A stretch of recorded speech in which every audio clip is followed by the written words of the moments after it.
Want so lief het God mense gehad. Dankie dat U ons lief het vanmôre. Dankie dat U liefde meer as genoeg is. Almal wat dit glo en waardeer, sê amen. Here seën U. Kom ons neem ons sitplekke.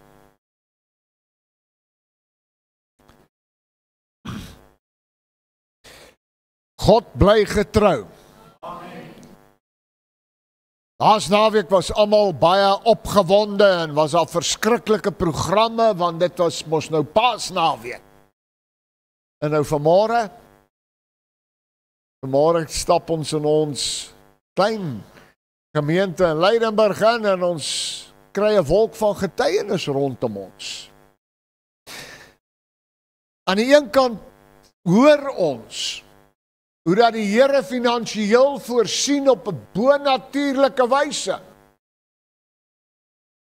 Sien, maar die Here kon daai bedrag in Jan hulle se rekening laat inbetaal het,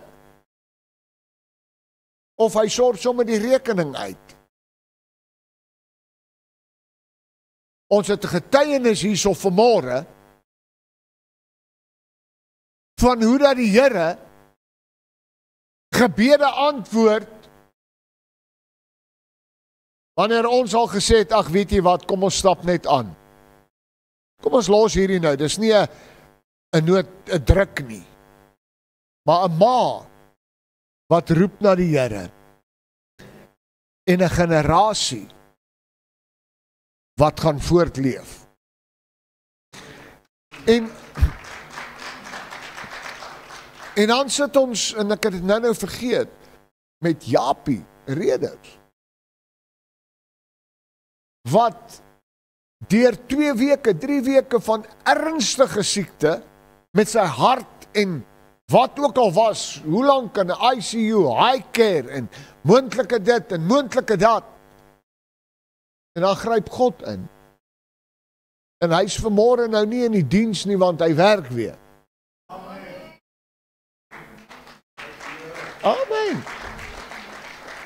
Ek wil vanmôre vir u sê, ons glo in 'n God wat wondere kan doen.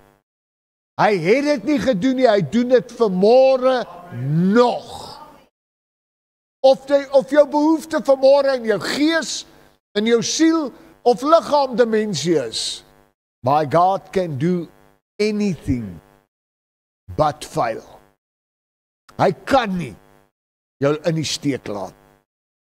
Nou goed, ons gaan vanmôre weer net so 'n bietjie verder praat oor krone.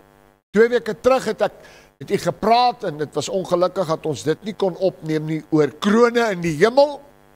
En ek glo u was geseënd met daardie woord om te weet ek gaan eendag by God kom en dan gaan Jesus krone op my sit wat ewigdurend is, onverwelkte krone.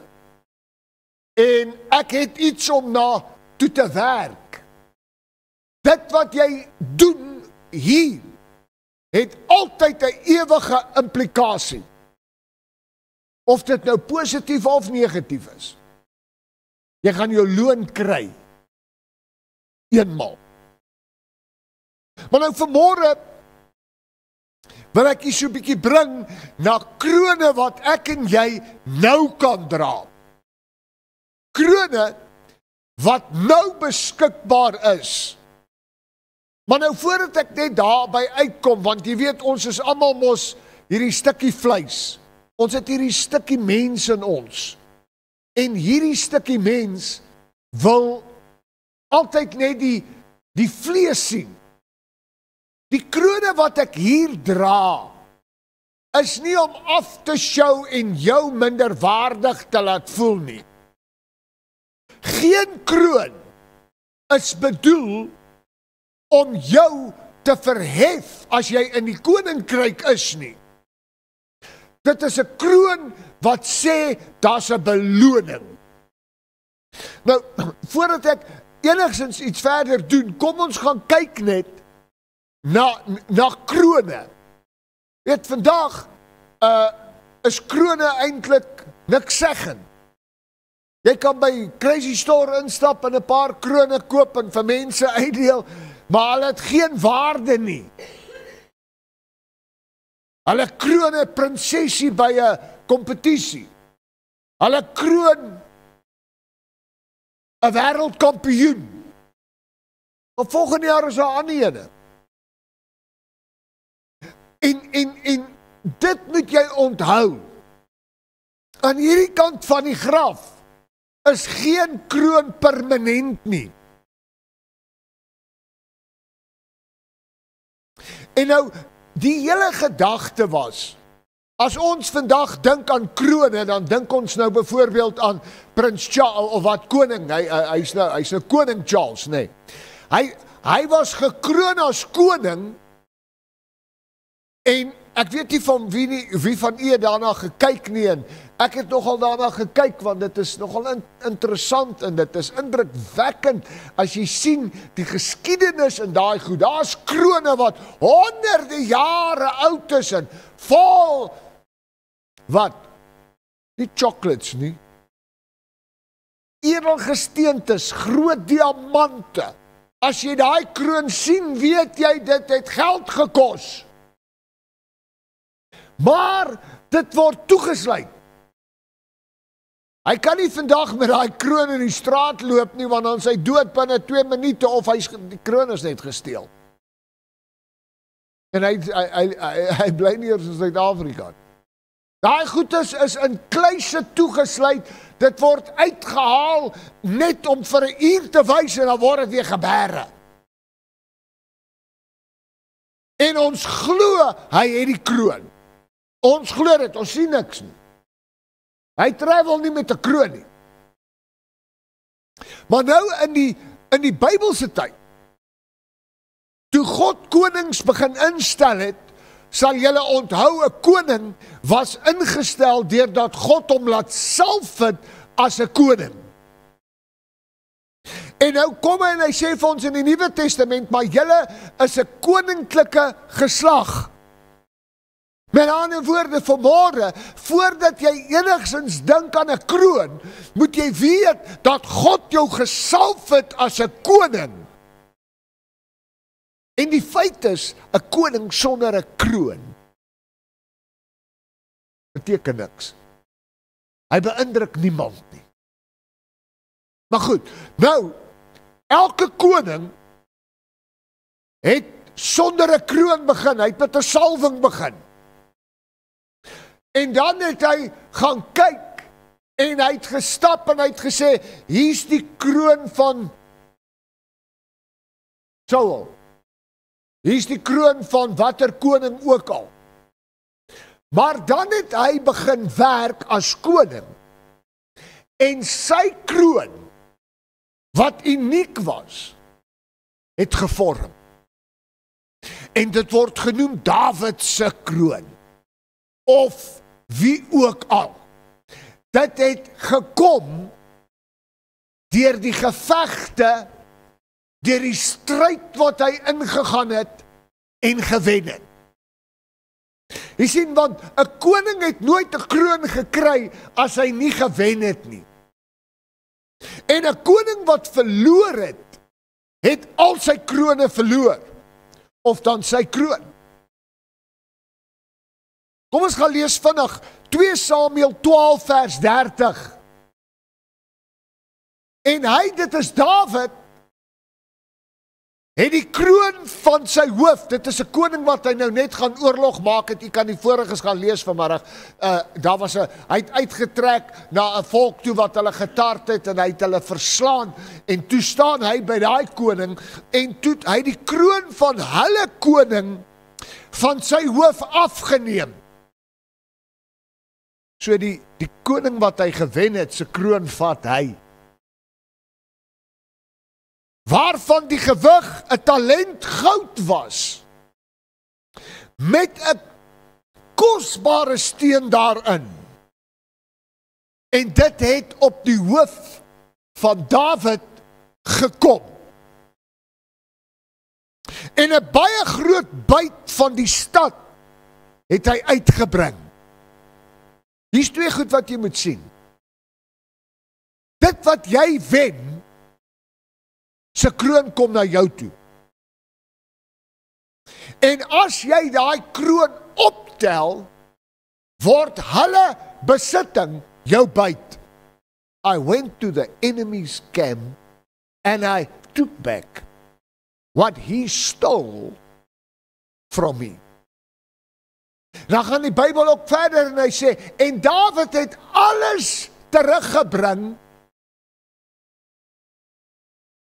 wat die Filistyne gesteel het deur die jare. So nommer 1 moet jy vanmôre weet, geestelik, priester, koninklike geslag, ons is hier om 'n geveg te veg, om krone weg te vat. En dit in die koninkryk van die hemele weer in te bring. Jy gaan dit jou kroon noem, want jy het dit gewen. As jy hom nie wen nie, dra daai ding of wie ook al die kroon oor jou. Hoor my kind van die Here, krone word gebou deur oorwinnings. Baie interessant, dat toe Salomo, toe hy die tempel gebou het, soos wat Dawid die planne geteken het en voorberei, toe bou Salomo die tempel, presies volgens die planne van Dawid. En dan nêrens lees jy ooit daarvan nie, behalwe in Handelinge, is daar 'n kort vertelling, dat hulle gaan staan het, die apostels, in Handelinge, het gaan staan in die pilaargange van Dawid, wat aan die tempel was. En toe gaan lees ek bietjie na dit, en ek gaan soek daai stukkie op. Salomo het by die tempel, hy was nie geheg aan die tempel nie, want dit moes nie gewees het nie, die tempel is God se, né? Maar by die tempel het Salomo 'n gebou gaan bou. Net so lang vertrek. Ek dink hy was 9 by 3 meter as ek reg kan onthou, en dit was net pilare, en daar het hy die skilde van Dawid en die krone gaan uitstal. En hulle sê, kyk, Salomo het nooit oorlog gemaak nie, né? Hy het nooit oorlog gemaak nie. Maar hy sê, hy het die generaals gevat, dan sê hy vir hulle, stap daardeur. Dan mou die wyde daai generaals. Want hierdie skild het Dawid gebruik om Goliat mee te verslaan. Daai skild het hy gebruik en daai. En hierdie kroon, hy het mos die kroon van Goliat ook gevat. So weet jy wat, elke oorwinning wat jy doen in heiligmaking, elke oorwinning wat jy behaal in die neerlê van die vlees, is 'n kroon wat na jou toe kom. En hy gaan jou naam kry. As ek daai reg lees in 2 Samuel 12:30, want toe word dit Dawid se kroon. En nou as jy gaan kyk hoe Dawid, kyk, hy het nie gewag vir 'n geveg nie. Hy het die geveg gaan begin. Hy laat my baie dink aan 'n sekere president wat vandag ook in die wêreld baie bekend is. As hy môreoggend opstaan, dan gaan soek hy iemand om mee te fight. Hoekom? Want hy wou wen. En hulle sê dat Dawid het naderhand sy krone laat maak in 1 kroon. Al die krone wat hy gewen het, 1 kroon. Maar daai ding was so swaar dat hy op 'n wa moes ry en hulle moes osse kry om hom te sleep. Jy kan nie dink as jy gedink het om jou kroon te verdedig en Dawid stuur 'n osse wa aan met sy kroon. Hy sê ek is op pad, ek sien jou môre met my army. Weet jy wat ontmoedig dit daai arme ou? Hy vlug sommer. Want jy sien, ons worstelstryd is nie teen vlees en bloed. Luister, ek sê dit vanmôre, jy kry nie 'n kroon deur 'n ander gemeente of 'n ander pastoor of 'n ander gelowige of jou skoonma of skoonpa af te trek nie. Jy kry 'n kroon wanneer jy die vyand van ons siel kan ontsetel en plek minder maak sodat die koninkryk bevestig kan word. 'n Koninkryk van krag, heerlikheid en liefde.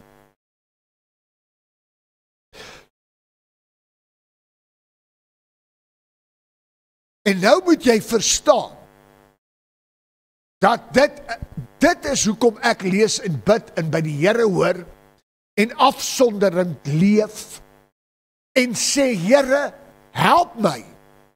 Help my dat my kroon in U sal vas staan. Daar's mense wat gekroon word as die rykste van die aarde. En môre is daar ou wat R1 miljoen meer het en hy is die nuwe kroon dra. Hoe baie keer het ons gedink, ja, ek het nydig besef, daar gaan 'n dag kom wanneer die Springbokke nie meer die wêreldkampioen is nie. Ek hoop is eers oor 30 jaar, maar 'n kroon van 'n mens is wankelrig. Maar as ek in die gees oorwinnings kry, dan stap ek terug en dan sê ek, when I remember what the Lord has done. Kyk hoe was ek, maar kyk wat het die Here gedoen. Wie kry die kroon? Jy loop met die kroon, want jou vyande gaan voor jou uitvlug. Nou goed, ek gaan nou vinnig 'n paar goed noem verder. Hierdie was baie belangrik en jy moet dit verstaan en jy moet dit vashou. Jy veg om die koning te wen sodat jy daai kroon kan kry. Jy bepaal hoe jou kroon lyk. Dit is so enetjie, ek wou vanmôre eintlik van daai crazy store goed gaan haal het, maar toe het ek dit nou gelos. Maar julle weet hoe onthou hy, nee. Ons het hulle nydig hier gehad, splinter nie toe. Gee sommer so 'n klomp krone uit en 'n uur later toe moet, of die maandag eintlik, toe moet ek hulle nou weer losmaak. Die helfte van hulle het gebreek, maar na net een keer se gebruik, jy kan hom weggooi. Jy sien, daar's krone wat mooi lyk, maar niks beteken nie. En daar's krone wat jy voor veg en gebed. Ek en Welma het oor hierdie ding geveg en ek gaan jou nou wys, daar gaan 'n kroon op ons lewens kom. Jy wys. Maar terwyl jy niks gesien het nie, moes ons veg in die gees. Sê, Here, ons wil hierdie vyand wat ons generasie wil stop, wat ons lewens wil versier, stop in die naam van die Here. Nou luister gou hierso. Psalm 132 vers 18. God sê, ek sal sy vyande met skaamte beklee. Ek het dit nou nie genoem nie, maar elke keer as jy 'n koning gewen het, dan het jy hom na sy paleis toe gevat. Jy het voor sy mense sy kroon gevat. So elke demoon wat in daai omgewing jou aangeval het, sien wat gebeur. Jy vat sy kroon en dan klomp kaal uitgetrek. En hy was verneder voor al sy volgelinge.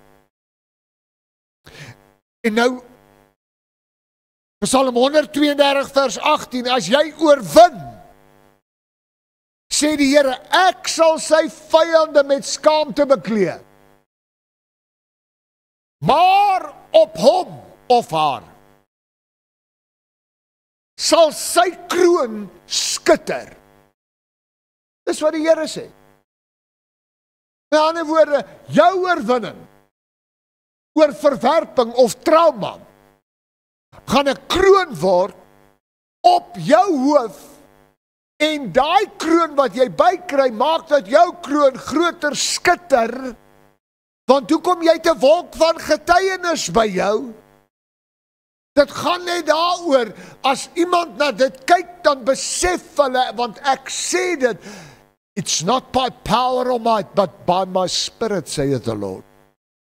Dis nie, kyk hoe goed is ek nie. Kyk waardeur het die Here my gebring. En hy sê, ek kroon jou, ek gee jou die getuienis. Terwyl jy hier rondloop, mense wat na jou gaan kyk en sê, ek wil hê wat jy het.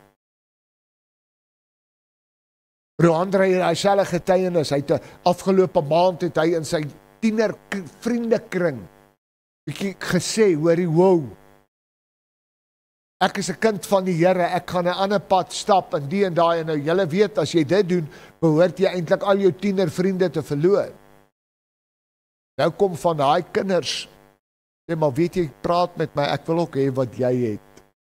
Hy dra oorwinnaarskroon by die hoërskool te midde van almal, al die ouers en almal wat maar aanvaar het, hoor jy, die kinders moet compromise, die kinders moet maar daai pad stap, hulle moet eksperimenteer. Nee, 1000 maal nee. As God dan vir my is, wie kan teen my wees?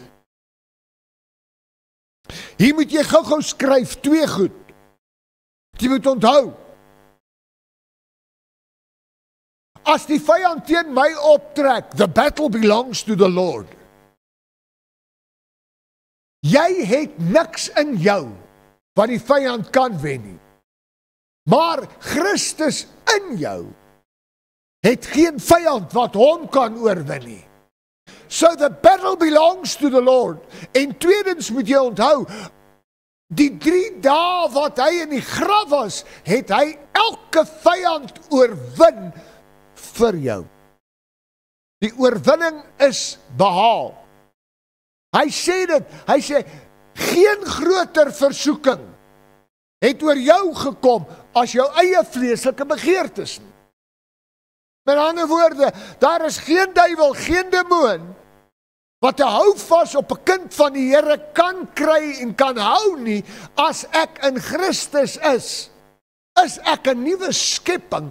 Hy het vir my geveg, hy het vir my oorwin. Ek moet opstaan en die oorwinning begin vier. Jesaja 28 vers 5. En weer eens, maak 'n nota. Gaan lees 'n bietjie vers 3, 4 en ek lees net vers 5 om tyd te spaar. En in die dag sal die Here van die leerskare, wat 'n dag?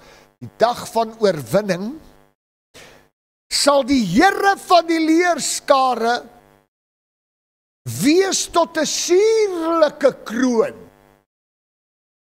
Maak hierdie nota, geen kroon is sommer maar net so dof en alledaags nie. Hy het altyd van goud en hy het altyd 'n edelsgesteente of 2 in.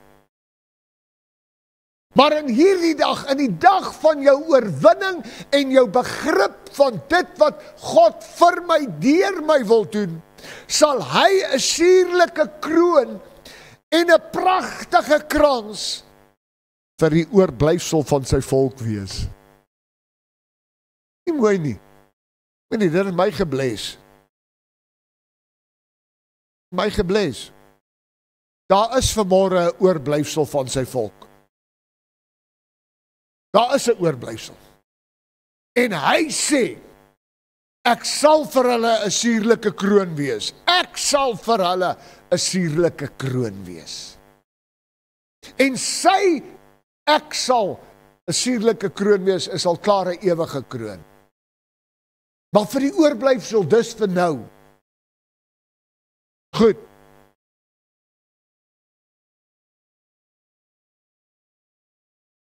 Vir 'n oomblik gaan ek iets noem, om vir jou te sê, luister, jy hoef nie te wag dat die pastoor jou kroon, of jou vrou jou kroon, of iemand nie.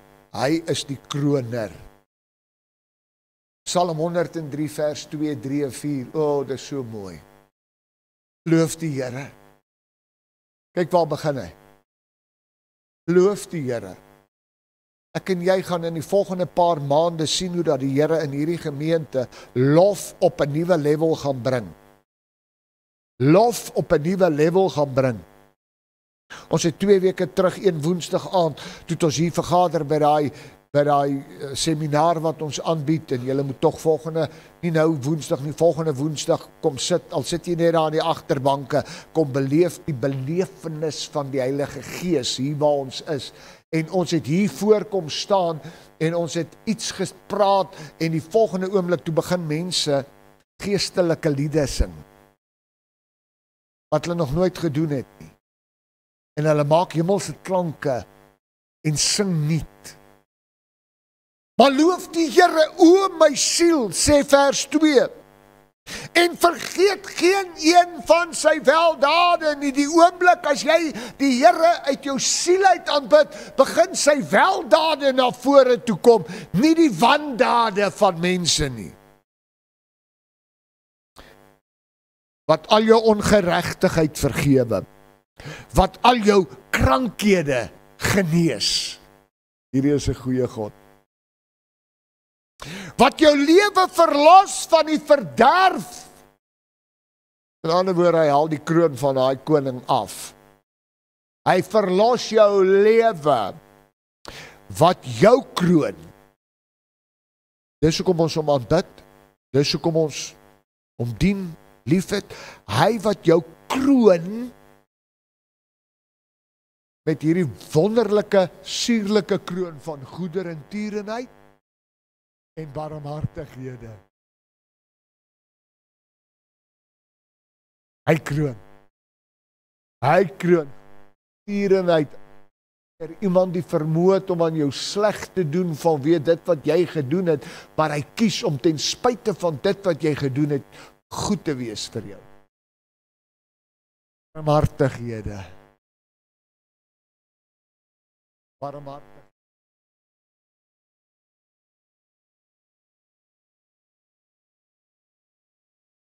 Al daai rekening. Ek raak jou liggaam aan. Hoekom? Want dit is